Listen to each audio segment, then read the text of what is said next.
Bonjour Gaëlle. Alors, à peine mieux, hein, le dernier taux de participation dans la première circonscription, il est de 12,04 contre 10,93 dimanche dernier. Vous voyez, c'est à peine un point de plus. Et ici, dans l'école de Champfleury, vous le voyez, c'est relativement calme. Depuis tout à l'heure, je vois du monde passer sur le terrain de sport à côté. Il y a plus de monde sur les terrains de sport que dans les bureaux de vote.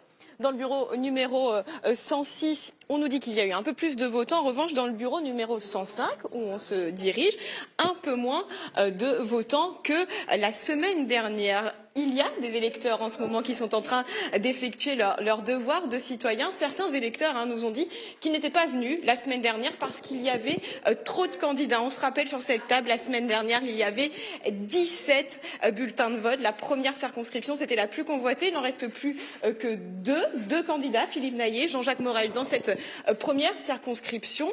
Ici, vous le voyez, tout se déroule dans le calme, dans la bonne humeur. Pour la petite anecdote, ce matin, il y a une dame qui a emmené des fleurs pour tous les membres des bureaux de vote. Et dans la première circonscription, comme partout dans l'île, Gaëlle, l'enjeu, c'est évidemment la participation qui s'élevait à peine 30% au premier tour dans l'ensemble de l'île, battant ainsi des records d'abstention. Donc, est-ce qu'en ce dimanche de fête des Pères, les électeurs vont davantage se déplacer? En tout cas, ils ont jusqu'à 18h pour se décider.